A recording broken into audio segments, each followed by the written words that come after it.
Ahí se ve, ¿no, Marcelo? Todavía no. Denme un segundo, por favor. Ahí está, Carlos. Sí, se ve, sí. Bien, a los otros les va a aparecer en unos instantes, ¿sí? Porque desincroniza Teams, así que vamos a esperar un poquito más. Ya con que se vieron ustedes, en algunos se va a ver más adelante. Bien, bueno, por las dudas revisen los contenidos, la velocidad de internet. Bueno, un segundo, que voy a poner pantalla grande. Bien, vamos a hacer algunas palabras en estos 35 minutos, 40 minutos que nos quedan. Después el doctor Becerro va a hacer una presentación y terminaremos aproximadamente 11 y cuarto, 11 y media, ¿de acuerdo?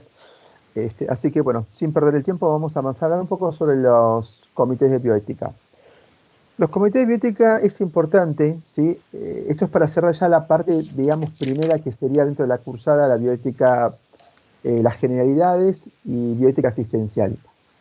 Por supuesto, estos lineamientos van a seguir durante la cursada, pero sería importante aclarar de que la segunda parte ya más que nada tiene que ver con cosas específicas de bioética y por supuesto el módulo de derechos humanos. Hay algo que va a estar en la intersección entre ambas presentaciones o entre ambas partes de la materia, que es el tema de comité de ética e investigación. Así que sin demorar, continuemos. Comités de bioética son grupos interdisciplinarios ante todo, y hay que hacer en cuenta la diferencia entre transdisciplina, interdisciplina y multidisciplina.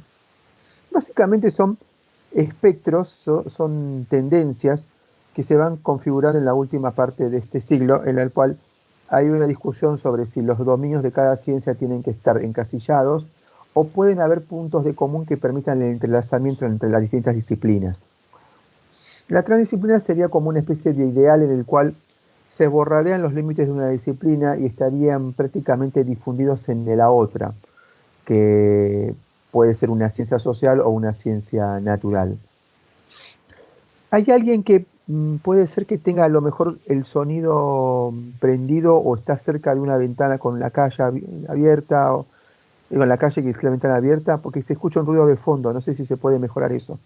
Fíjense en sus celulares, o en todo caso aléjenlo de alguna, no sé si parece como si fuera una fuente de agua o una calle, hay como un ruido de fondo. No, para que me puedan entender quizás las personas que no tienen buena conexión.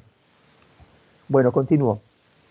La función del Comité de Bioética como grupo transdisciplinario o interdisciplinario, yo creo que hemos llegado a un momento de la bioética en la cual podemos hablar recién de interdisciplina. Es decir, ahí está, muchísimas gracias. Tenemos una serie de disciplinas que nos permiten a nosotros poder compartir los conocimientos de una u otra. La multidisciplina dio lugar a la interdisciplina, que creo que es el modelo actual bajo el cual la bioética se está desenvolviendo. Finalmente tenemos la transdisciplina, que la cual todavía creo que estamos muy temprano para poder adquirir, digamos, cierta interrelación que haga de alguna manera destruir, borrar los límites de nuestras propias disciplinas, en este caso la profesión médica. ¿No es cierto? Ante todo hay que entender que el Comité de Bioética es un grupo de trabajo que tiene como función la docencia en la comunidad, la docencia del sistema, digamos, del equipo de salud en la forma cotidiana.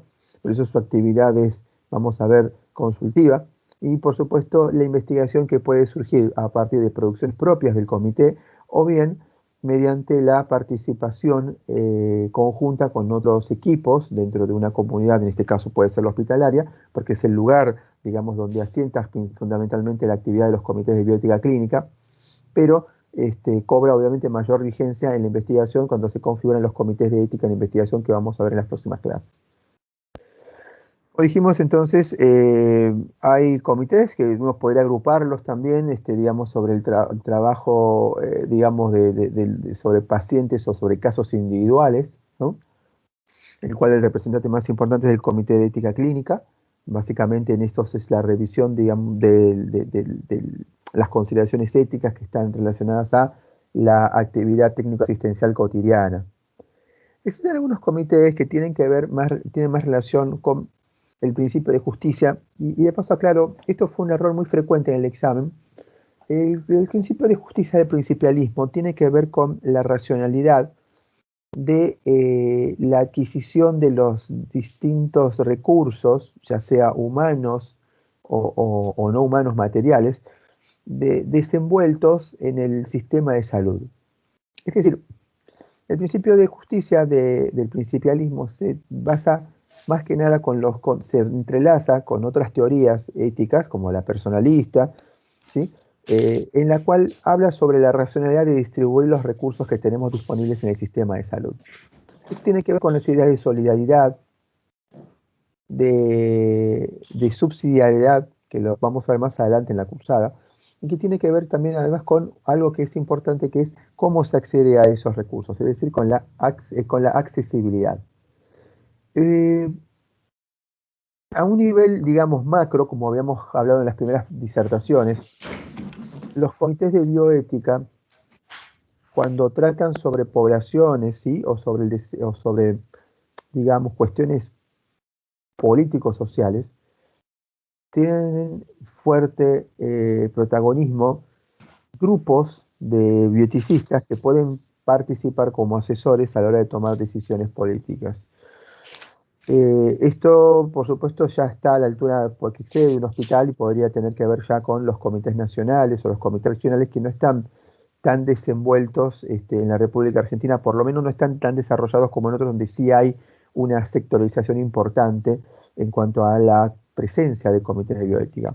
Ejemplo de esto podría ser, por supuesto, la Comisión Bioética Transitoria que se está armando ahora, que ya está funcionando en el Ministerio de Salud en relación a la pandemia.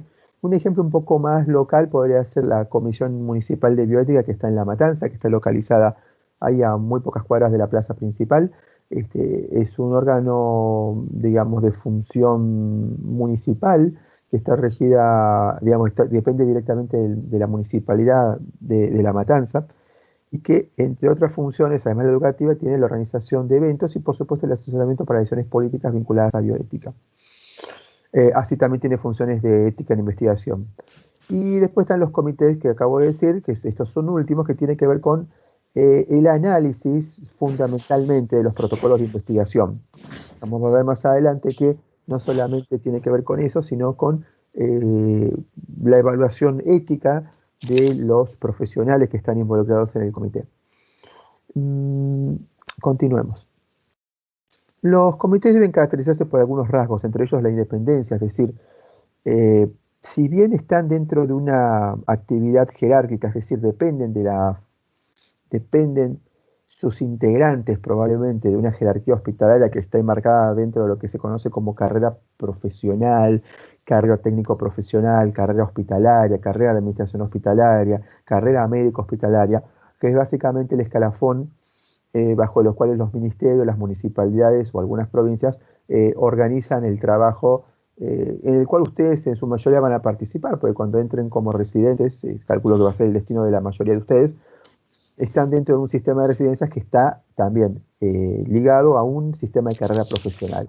En los hospitales privados esto, digamos, también está organizado de una manera similar, donde hay una pirámide de trabajo, en la cual está coordinada por un director médico o por un consejo de directores, y después van apareciendo los distintos departamentos, generalmente área técnica, área quirúrgica, área clínica, área ginecobstétrica, salud mental y pediatría, y después tendrán sus respectivos servicios en los cuales puede haber, por supuesto, entrelazamientos de actividades.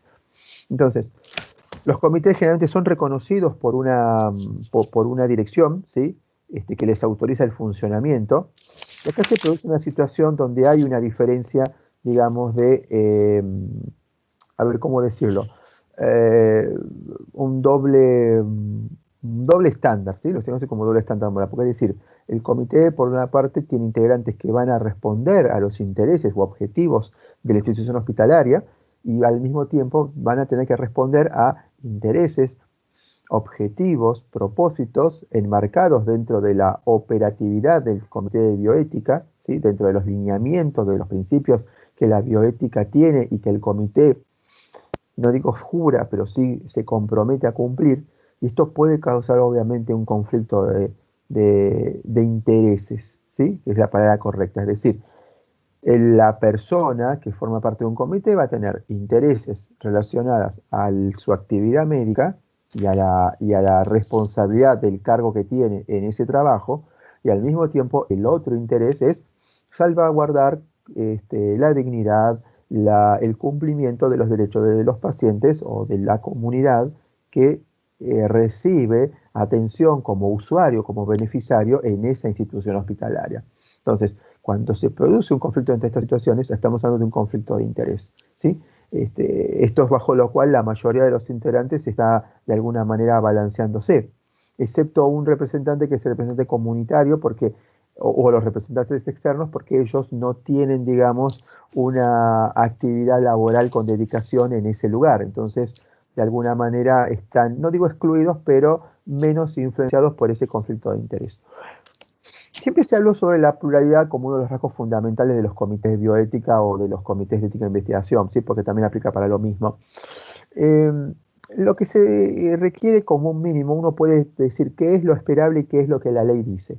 Bien, en el municipio de La Matanza, que depende de la provincia de Buenos Aires, la ley correspondiente a comités de bioética no es muy explícita, habla sobre una necesidad de tener un diferente grupo de profesionales o de personas dominadores de conocimientos científicos que permitan justamente un diálogo, vuelvo a repetir, interdisciplinario. Hay legislaciones como la del gobierno de la ciudad que establecen, digamos, en ciertos reglamentos, ¿sí? Ya más que nada disposiciones del Ministerio de Salud, del gobierno de la ciudad de Buenos Aires. Hablo por decir las dos regiones con mayor cantidad de comités en la República Argentina. ¿Hola? ¿Pasó algo?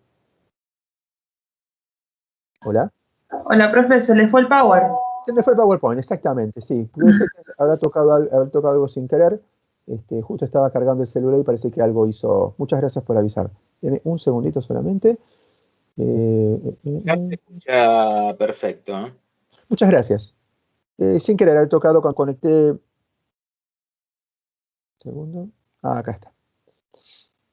Querer.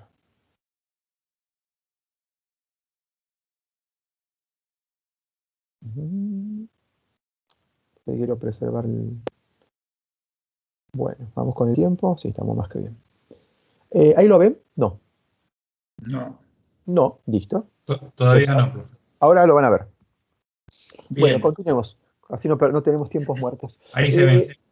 Gracias. Se habla de la pluralidad de los comités de bioética. Y como dije, hay algunas leyes o reglamentos que establecen un número, ¿no? Desde lo informal, sí, se pide que sean por lo menos personas que dominen ciencias sociales, sociólogo, antropólogo, abogado, contador o economista, ¿sí? La economía es una ciencia social. Tenemos filósofos, sociólogos, creo que lo dije también. Después piden personas que pertenezcan al equipo de salud intrahospitalario, como puede ser médico, kinesiólogo, enfermero, nutricionista, odontólogo, ¿sí? Economista en salud, bueno, ya hay lo mismo porque sería una ciencia social aplicada a la salud. Un representante comunitario que es, vuelvo a repetir, no todo esto es obligatorio, ahora vamos a ver qué es lo que dice la ley, pero un representante confesional, ¿sí? No importa la religión a la que pertenezca. Un representante comunitario. El representante comunitario, representante de la comunidad, o también llamado representante de los pacientes, es aquel individuo que trabaja, gente se pide que no sea una persona que trabaje en el hospital o que no sea un miembro con algún conocimiento, con alguna profesión que trabaje incluso afuera del hospital, ¿no? Siempre hay discusión con eso, porque en la práctica, digamos, lo que se pedía sería alguien que no tenga una profesión vinculada a salud, ¿sí? Y que su rol principal tenga que ver, que representa a la comunidad de pacientes. No así, por ejemplo, si fuera un representante comunitario que fuera abogado, ¿sí? No va en su rol de abogado, va en su rol de representante, lo cual ya por sí plantea cierta dificultad. Pero bueno, generalmente se pide eso. Los miembros de un comité de bioética pueden ser activos internos o activos externos, es decir, aquellos miembros internos son los que pertenecen a la institución, los externos son los que son invitados. A veces uno hace la diferencia, es decir, de los externos que son invitados y que provienen de otras instituciones, o no, pueden pertenecer a una fundación privada, pueden hacer su ejercicio laboral en forma liberal, o sea, personal, sin dependencia. Es importante también decir que estas personas pueden, a veces se hace la subdivisión y se dice que hay miembros consultores, es decir, el miembro externo podría ser convocado a las reuniones si fuera necesario. Ahora con la virtualidad la única ventaja que tiene es que los miembros externos pueden participar mucho más en las reuniones activas del comité. Los consultores a lo mejor son personas que pueden participar de una forma mucho más puntual, más precisa cuando hay una problemática de bioética que requiere a alguien que tenga un campo o dominio del saber muy, muy específico. Pero generalmente esa división no se hace, se habla de miembros internos y externos. El representante comunitario es un miembro externo, ¿de acuerdo? En la práctica no termina siendo así porque generalmente el miembro externo es una persona que tuvo alguna vinculación con el hospital, generalmente son personas de mayor edad, laboralmente entran dentro del grupo de laboralmente pasivos porque no trabajan por lo general. Es una cosa que se viene dando muy a menudo, ¿m? Y tienen alguna vinculación con alguna profesión de salud.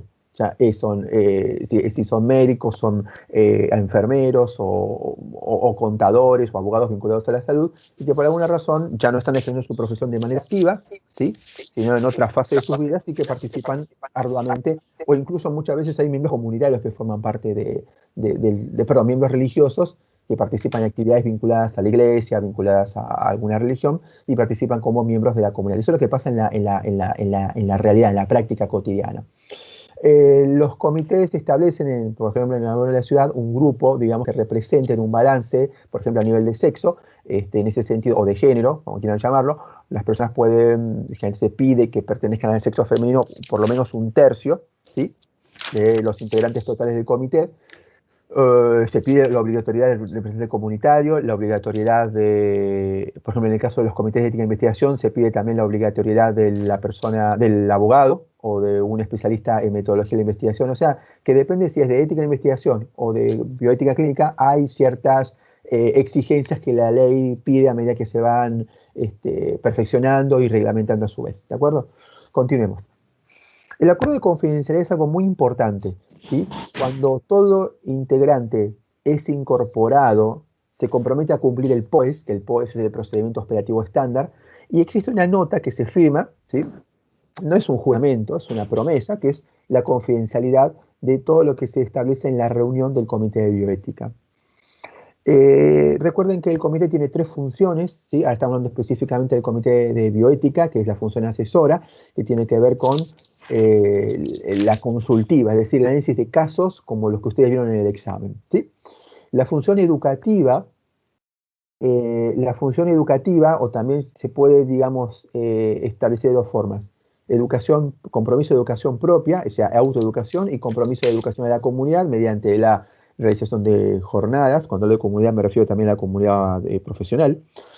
Jornadas, eventos, participación en actividades docentes, como esta materia, ¿sí? Aquí hay integrantes del Comité de Bioética, prácticamente todos, no todos, perdón, es así, somos todos. Pablo está en ética e investigación, nosotros 3 estamos y el doctor Valdés en bioética clínica. Bueno, Magali solamente no está, pero bueno, es colaboradora en todo caso. Y continúo. Y la función normativa. La función normativa a veces es un poco difícil de entender. La función normativa tiene que ver con todo ese tipo de acciones que hace un comité que influyen, ¿sí?, en el pensamiento o en la forma de ser o de hacer de la comunidad en la cual está insertada. Es decir, podríamos decir genuinamente que la función normativa de alguna manera es una actividad política, sí, desde ya, porque tiene que ver con la movilización, digamos, de las conciencias y de la idea de cómo establecer los objetivos o parámetros de acción que van a tomar las jerarquías bajo las cuales los integrantes del comité están influidos. El asesoramiento a determinados gobiernos, fundaciones privadas o incluso universidades también forma parte de este concepto de la función normativa de los comités de bioética. El doctor Valdés, que es integrante de esta cursada, muchas veces si lo escucharon hablar sobre bioética en otros ámbitos, él insiste mucho sobre la idea y la necesidad, incluso antes de que nuestra universidad tenga un comité de ética e investigación, sobre la necesidad de establecer un comité de bioética clínica en la universidad. No, por supuesto, ya no sería un hospitalario, pero bueno, el doctor Gorka también hemos hablado sobre este tema. Se hace la necesidad, bueno, ahora la pandemia ha complicado algunas de las cosas, tal vez las prioridades son otras, pero resulta, digamos, importante el ámbito del comité como punto de reflexión, que no solamente tiene que ver con, estamos hablando de la bioética, no de la ética, con las cuestiones que suceden en un hospital. Creo que podemos trascender esas ideas, porque la función del médico, ¿sí?, excede solamente la actividad asistencial. Personalmente yo considero que un médico, como lo dije hace unas clases, me resulta a veces un poco difícil la idea de un médico que no atiende pacientes, ¿sí? Es decir, y que tenga que enseñar, porque digamos, en la experiencia clínica o quirúrgica es muy rica, ofrece matices que muy difícilmente otro profesional puede hacerlo. Es decir, uno como médico asistencial tiene una riqueza, un aprendizaje que lo puede transmitir a sus propios alumnos. Creo que un médico que enseñe cosas sin hacer asistencial es muy difícil realmente. Creo que hay algo que no cierra del todo, ¿no? Y digo esto porque lo quiero enlazar con la idea de que las actividades médicas no solamente son asistenciales. Pienso en los objetivos, por ejemplo, que tiene la Universidad de Buenos Aires en cuanto al perfil del médico, que es muy parecida a la del médico de La Matanza. No sé si se han tomado la molestia de leer, pero les recomiendo que lo miren. Porque es importante, porque tiene que ver con ustedes. Habla sobre el perfil universitario. Creo que en realidad eso es lo que debe ver todo estudiante que elige una universidad primero, ¿no? No meterse donde es más corto o donde la carrera puede ser más accesible. No. Sería interesante que también vea cuál es el perfil de la universidad, porque las universidades públicas, y de las cuales van a haber más carreras de medicina en universidades públicas, establece el perfil muy definido para cada profesional. La Universidad de Buenos Aires, por ejemplo, establece que el perfil del médico es un perfil no solamente asistencia, sino también de docencia y de investigación. El perfil de La Matanza establece un médico, digamos, fuertemente vinculado con la asistencial, pero en relación a la comunidad donde está. Estamos en una comunidad donde hay 3 o 4 millones de habitantes, donde hay un porcentaje de pobreza, de inaccesibilidad y de dificultades, donde se prioriza otro tipo, digamos, de perfil de médico, un médico más vinculado a la comunidad, ¿no? Por eso los contenidos que a veces damos acá son más que nada pensando en la aplicación diaria. Esto se refleja en la forma en que nosotros dictamos las materias, ¿eh? No crean que esos perfiles son simplemente ideas abstractas como los principios de la bioética, de las teorías bioéticas que después quedan en la nada. En realidad en la práctica lo estamos viendo, lo estamos haciendo.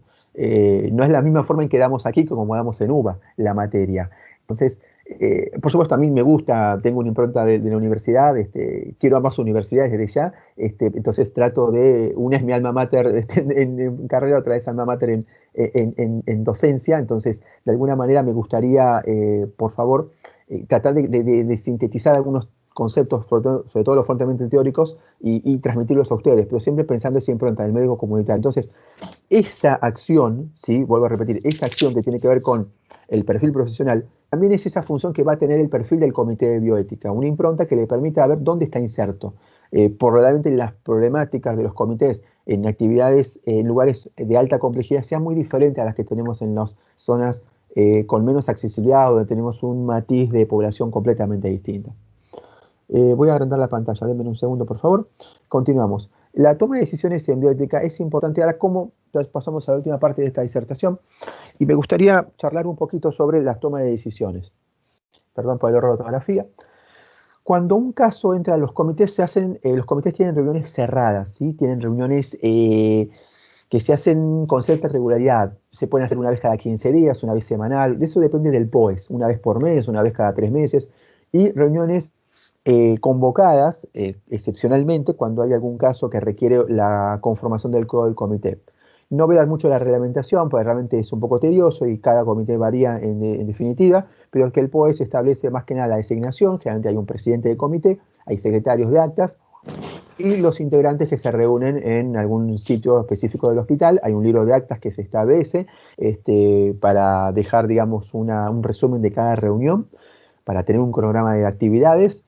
Y tenemos, por ejemplo, los formularios de acuerdo de confidencialidad, en los cuales se firma cuando un integrante participa en el comité. No es necesario establecer una manifestación a priori de conflicto de interés, eso se puede hacer, es una nota tranquilamente que cualquiera de nosotros que trabaja en un trabajo podría establecerla, pero no lo hacemos en el comité de bioética, salvo que haya un caso muy puntual en la cual el integrante, por ejemplo, si forma parte de uno de los actores involucrados o de los equipos involucrados en algún caso, y se considera que su participación a la hora de deliberar podría influir o marcar una tendencia en cuanto a las decisiones en conjunto del comité, esa persona puede participar en las reuniones, pero se abstiene de la votación o del confeccionado del documento final, que se conoce como dictamen fundamentado, dictamen argumentado, ¿sí? O a veces también se lo conoce como documento de recomendación del Comité de Bioética, pero en definitiva es la devolución que se hace a la interconsulta presentada. Cuando el proceso de toma de decisiones comienza siempre con la recolección completa de datos.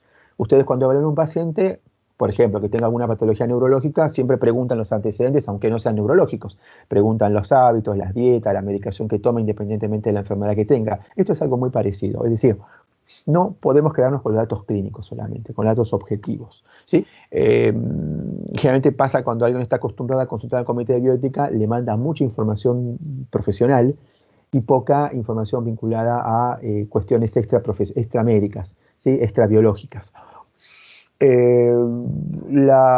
Es importante que frente a esta situación se identifiquen las posibilidades. Uno podría utilizar la teoría principialista, no es la única desde ya, como para poder identificar a grandes rasgos, cuando va leyendo la nota de presentación al comité, cuáles son las problemáticas vinculadas, ¿sí? Si lo puede hacer con otra teoría ética, mucho mejor, pero generalmente se utiliza este tipo de teoría por su practicidad. La confidencialidad obviamente es respetable. Recordar algo que la no vinculación del comité de ética tiene que ver con que las recomendaciones no, digamos, son una ayuda a la persona que presenta esta consulta, pero no son imposiciones desde ya, ¿sí?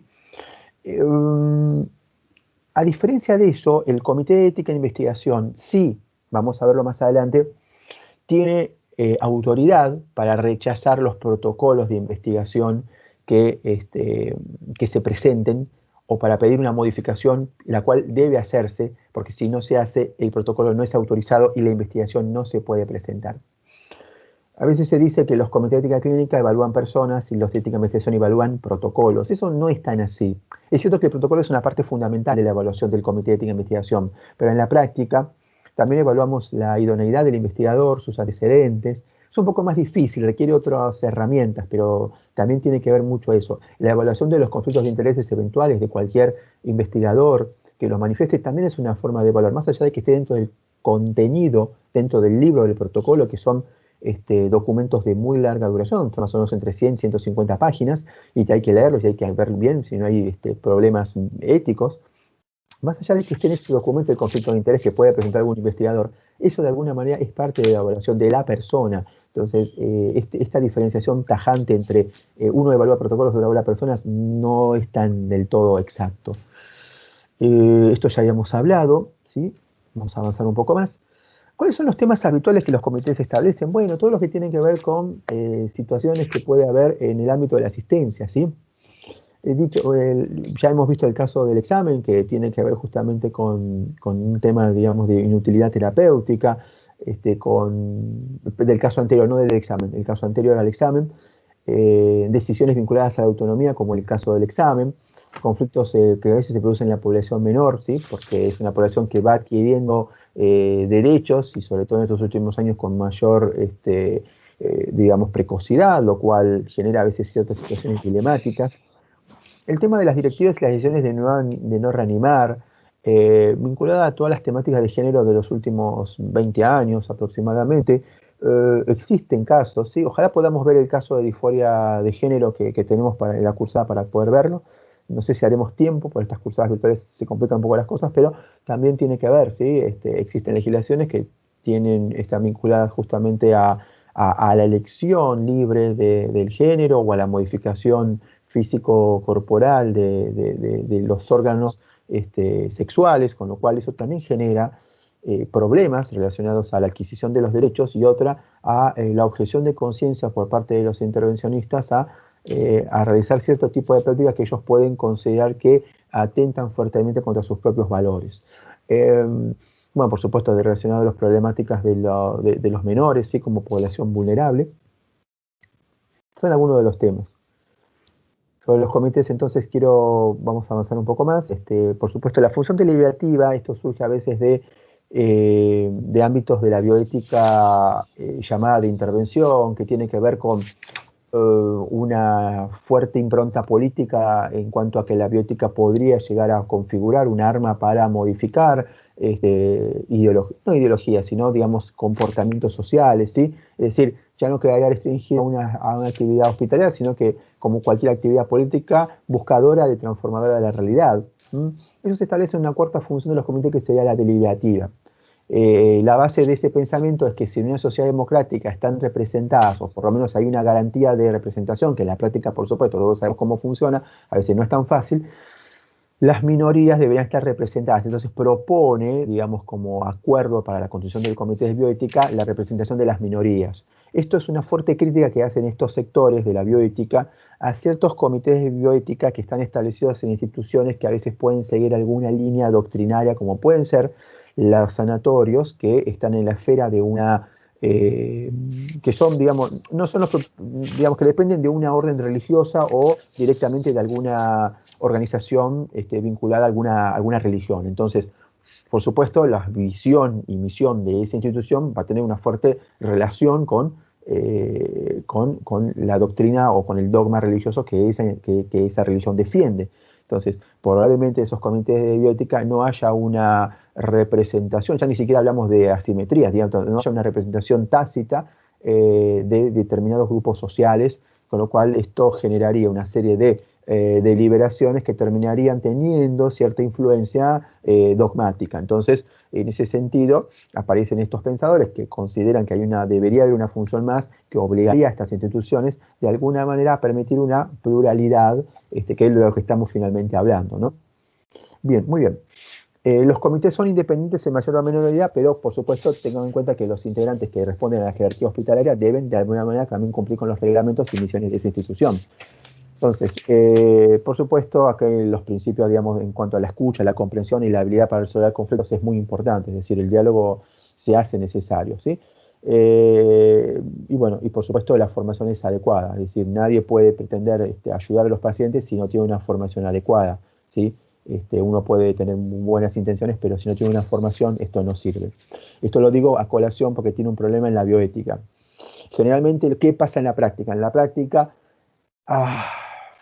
los comités están integrados por personas que no necesariamente tienen la buena voluntad de participar, ánimos, ganas, intención, compromiso de participar en las reuniones, pero a veces la búsqueda de un compromiso en cuanto a la formación de la materia se ve dificultada. Primero porque, entre otras cosas, la actividad es honoraria, es decir, es gratuita. Todos en el comité trabajamos gratis en el hospital. No está reconocida como una función más remunerada, lo cual es un gran problema, ¿sí? Creo que la actividad remuneratoria es un fuerte incentivo para que, desde luego, ¿sí?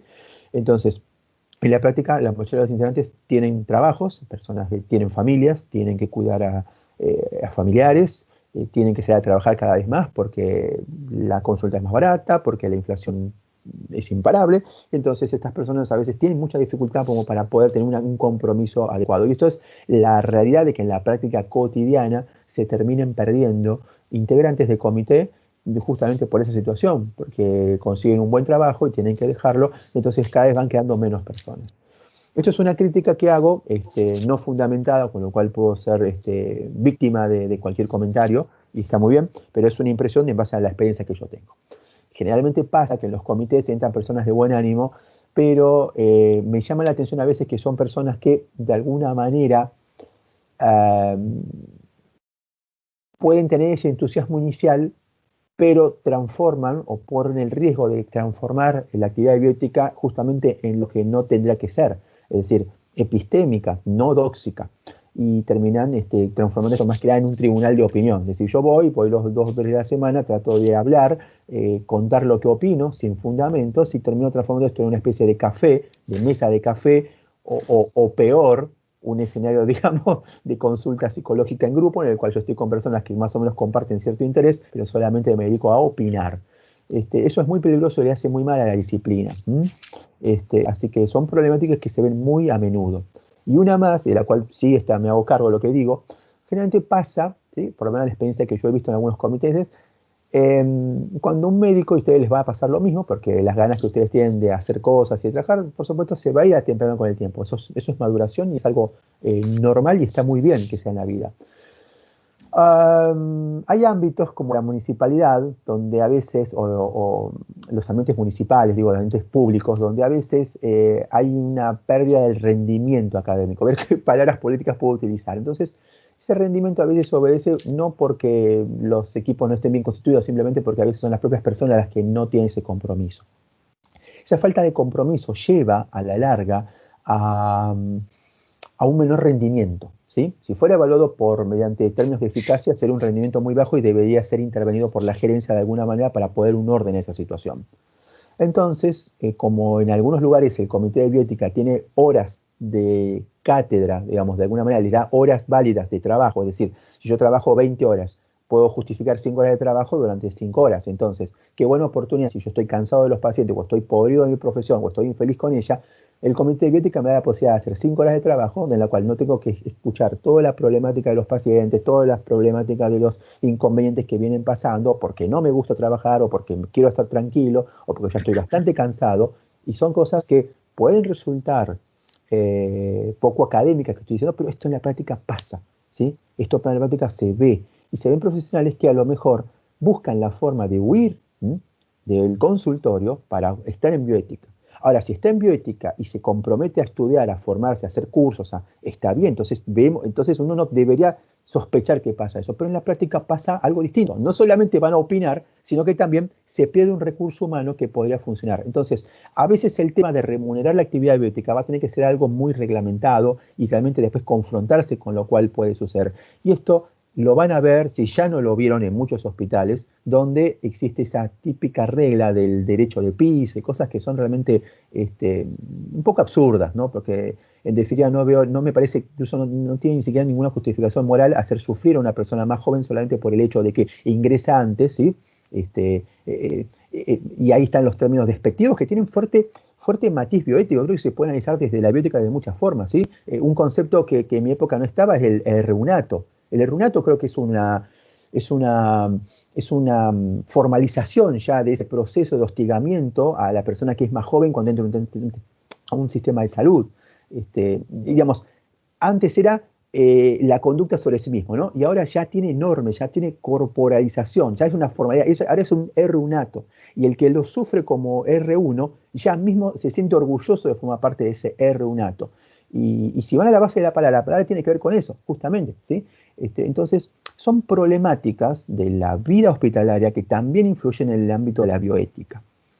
Los dejo como reflexión, como habitualmente hacen muchos de mis colegas, en que les dejan una idea para que ustedes puedan reflexionarla. Me quedan 5 minutos, así que vamos a hablar un poquito más adelante de las funciones, ya las habíamos comentado, ¿sí? Creo que la función normativa de a poco en bioética está creciendo, en la idea de poder transformar realidades. De hecho, el hecho que existe una materia bioética coordinada por personas, no hablo de mí, hablo de mis colegas, muy bien formados, completamente formados y con tanta experiencia de vida, que han hecho bioética durante mucho tiempo, permite ya de por sí la formalización de la materia dentro de nuestra universidad, dentro de la Universidad de La Matanza, habla de una capacidad de poder modificar. Esto no tiene que ser en vano, es decir, podemos transformar, de hecho, todas las acciones que hacemos como cursada, como cátedra, como unidad de aprendizaje, también tiene una fuerte impronta normativa, ¿sí? De alguna manera deriva de nuestras acciones en los comités de bioética bajo los cuales trabajamos. O sea, no tiene que ser algo puntual, específico, es justamente en el quehacer, en el quehacer y en la difusión del pensamiento bioético. Continuemos. Como dijimos, volviendo a las etapas de la función consultiva, reconocemos un problema bioético, que es lo que ustedes hicieron en el examen, ¿sí? En la práctica esto se recibe, ¿sí?, por mesa de entrada del comité de bioética, y se hace en la evaluación primaria. La evaluación primaria es, lo vamos a ver más adelante, tiene que ver con la adquisición de herramientas que nos permiten a nosotros poder llegar a establecer cuáles son las problemáticas. Es decir, lo que ustedes hicieron como la identificación del problema, ¿sí? Y ustedes ya enseguida, mentalmente, por lo que han aprendido, empezaron a ubicar principios vinculados a un problema. Por ejemplo, en el caso que vimos en el examen, la decisión del paciente voluntaria, racional, de no confundirse, entonces ya identificamos un problema. Es decir, acá hay un tema de autonomía. Del otro lado teníamos los esfuerzos terapéuticos bien intencionados del equipo de salud, buscando los estándares de calidad avalados por la experiencia profesional médica, entonces ahí tenemos el principio de ineficiencia. Ahí hacemos una identificación primaria, estamos valorando el dilema, ¿sí? Reconocimos el problema y estamos encasillando, digamos, mediante la utilización de una teoría.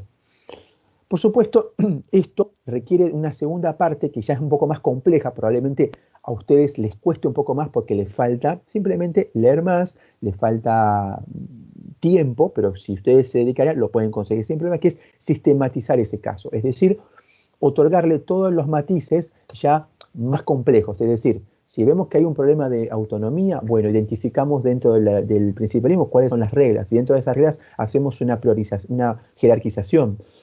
Pensamos en la legislación actual que rige nuestro país, pensamos en antecedentes, pensamos en casos similares, jugamos incluso, ¿qué pasaría si estas personas tuvieran la vulnerabilidad o buscamos la vulnerabilidad? No nos comemos todo lo que nos informa el médico o lo que nos cuenta el paciente, o vamos directamente a la fuente, vamos al paciente y tratamos de ver.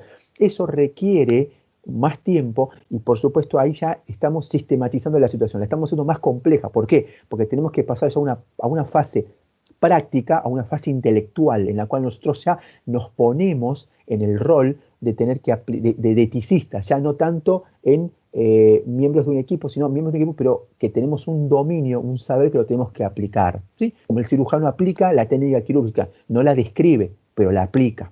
La deliberación es justamente parte de esto. Cuando veamos abordajes en ética clínica vamos a ver los métodos de Bollón, de Drain, y sobre todo vamos a enfocarnos en este último, en la cual hay una fase donde es puramente intelectual, donde se libera la situación y se ven las posibilidades, los cursos de acción posibles. Bueno, y después pasamos a la elaboración de las observaciones que tenemos, y ahí podemos redireccionar. Si necesitamos que venga el equipo de salud, lo llamamos. Si es necesario llamar expertos, los convocamos, ¿sí? Todo eso nos permite la elaboración de un dictamen fundamentado. Una cosa más que quiero aclarar, si no la aclaré en las anteriores clases. Si ustedes, vamos a ver un ejemplo, hay 10 integrantes del comité y 8 opinan unánimemente sobre una determinada conducta, y los otros 2, uno se abstiene y el otro una conducta de sugerencia, digamos, de argumento completamente distinta. Hay dos opciones, o se puede sacar esa última. Los autores recomiendan que debería ser incorporada en el dictamen y decir y aclarar que ese integrante o un integrante no identificable considera otra alternativa de consejo. Pero después, como una síntesis, como una conclusión, puede quedar la opinión mayoritaria, la justificación, la argumentación mayoritaria, ¿sí? Y eso, por supuesto, es importante el registro, pero el registro tiene dos intenciones. La primera es, como documentación médico-legal, una copia del dictamen debería ser incorporada en la historia clínica, ¿sí? Y otro en el libro de actas o en el de archivo del Comité de Bioética. Y segundo, porque esto justamente permite la función educativa, la presentación de actividades. Muchos de los casos que yo presento y algunos dos que vamos a ver en el resto de la cursada, están sacados de situaciones reales. Entonces, eso nos permite a nosotros acrecentar el conocimiento de bioético y difundirlo en la comunidad. Profe, te hago una consulta. Dígame. En el caso de que esa opinión distinta provenga del presidente del comité, argumento, ¿se toma con mayor peso o es lo mismo que venga de cualquier otro participante? No, argumentos. Está muy bien su pregunta. Yo digo argumento, no opinión, porque si va a opinar sería doxología y eso no es lo que el comité busca. A la hora, digamos, de votación, el presidente tiene la misma función que cualquier integrante, digamos. En ese sentido es un primus inter pares, nada más. O sea, tiene una predominancia, pero por su designación, por ser responsable, nada más. Pero no es que su voto vale doble o su voto divide. Hay reglamentos de comité, pero no están en todos lados, que dicen que, por ejemplo, supongamos que somos 10, ¿no? Perdón, somos 9, porque el número tiene que ser impar. Yo dije 10 y me equivoqué. El número tiene que ser impar. Supongamos que 4 dicen una cosa y 4 dicen otra. Tenemos un 4-4. Bien. Puede tomarse que el presidente decida frente a esa situación, o por ejemplo, cuando no hay quórum a veces, si tenemos, por ejemplo, 4 integrantes, entonces 2 dicen una cosa, 2 dicen otra. Porque sea el presidente del comité uno de esos 2, no es quien le va a ganar a los otros 2. Los votos son 2-2. El presidente en todo caso puede votar para decidir, digamos, ahí, dirimir, pero generalmente en la práctica eso no sucede. Sobre todo porque los casos no son tan complicados como para que realmente se dividan las aguas de una forma tajante. Generalmente hay una tendencia y se respeta de acuerdo a esa idea de la deliberación en un comité de bioética, la pluralidad y diferencia de argumentos, no de opiniones. Gracias por su pregunta. Perfecto, Bueno, gracias. Profe, una Sí. pregunta. Cuando habló de reglamento dijo POEN o algo así, ¿puede ser? ¿Cómo se Sí. escribe eso? Muy bien, POES es la abreviatura, perdón, eso está muy mal porque me manejé con siglas, es procedimientos operativos estandarizados o estándar. Para, para entenderlo, es el reglamento del Comité de Bioética. Es así, es que usted pone un reglamento de un club o un reglamento de un, no sé, de un club de estudiantes o no sé, de algo, y el reglamento es un procedimiento operativo estándar. Es eso, nada más. Se lo conoce así en la práctica de la bioética, sobre todo en la ética de investigación. Bueno, con esto entonces cerramos la parte de comités de bioética, con lo cual ya dejé algunas ideas para que el doctor Gora, cuando tenga la clase de ética e investigación, las vaya desenvolviendo, ¿sí? No sé, Marcelo o Pablo, si quieren hacer alguna, Marcelo y Eduardo, si quieren comentar algo más. Yo mi tiempo ya terminó, así que era simplemente, la idea era esto, hablar un poquito sobre comités de bioética. Quería dejar en claro algunas ideas, nada más. Por mí está bien. Muy completo todo. Parece Muchas que gracias. está muy claro. Bueno, ¿quieren que descansemos unos minutos y después sigue el doctor del Cerro? Vamos a descansar, quédense en línea si quieren, no hay problema. Descansamos hasta las 10:30, ¿puede ser, doctor del Cerro? Sí, perfecto. Perfecto, descansamos 10 minutos, vayan a Cafecito. cafecito, ir al baño, a tomar agua, lo que quieran. Tomar un vaso de yogur y volvemos. Doctor, lo llamo por teléfono, un segundito, ¿me atiende? Dale. Muchas gracias. Voy a enmudecerme, Pablo, Marcelo. Dale, yo también.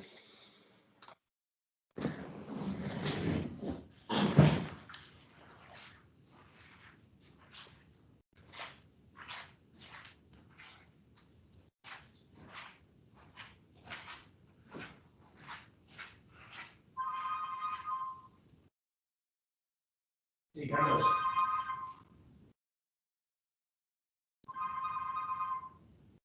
Sí, Carlos.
¿Qué dice, doctor del Cerro? ¿Qué está bebiendo?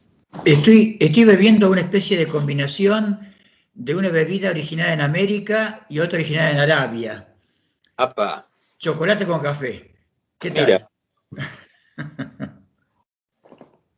No le habrás agregado algo más espirituoso, ¿no? No. Eso después de la charla podría ser, antes no. Ah, está bien. Está Esto bien. es como manejar, ¿viste? Claro, está muy bien. Bueno, acá estamos con estas cosas. Vos te veo con algo más criollo y del ámbito del Paraguay. Sí, sí, es algo que ya Gracias, lo Pablo. he incorporado durante todo el día, el mate. Sí. Yo tomo únicamente Bueno, cuando estoy en grupo, o sea, solo no soy capaz de llevarme un mate. Pero en todo el grupo de trabajo que estoy se toma mate, por supuesto, ¿no? Claro. Pero solo no, viste, es como que no va solo. Pero bueno, son costumbres, ¿no?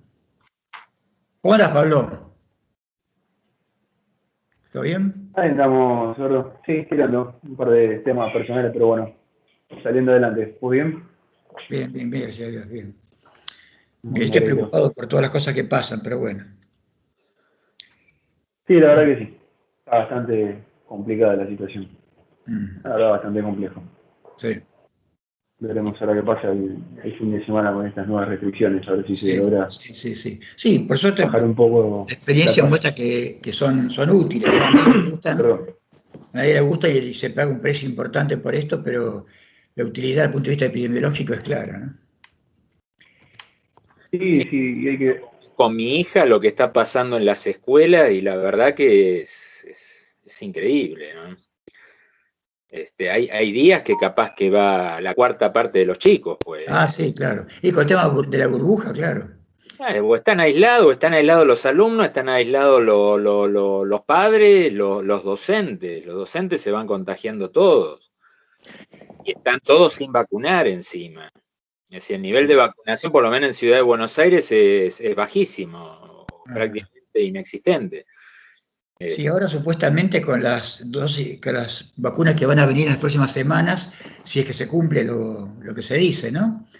Y una vacunación, no sé si masiva, pero más intensa, creo que las cosas van a mejorar, ¿no? Tenemos que vacunar a 5 millones en 4 semanas. Se puede hacer esto, teniendo las vacunas. De hecho, hubo semanas se vacunaron más de 1 millón, ¿no?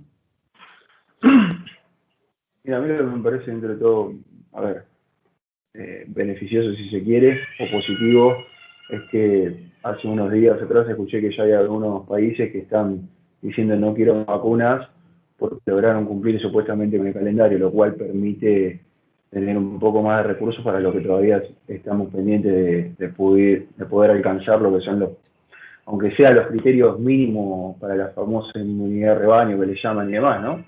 Sí, no es tan Pero creo que queda por delante bastante gente por vacunar. Como decía Marcio, yo tengo varios conocidos que están en tema de docencia, en capital, obviamente todos de mi edad más o menos, etariamente andamos todos más o menos en el mismo rango y ninguno de ellos fue vacunado.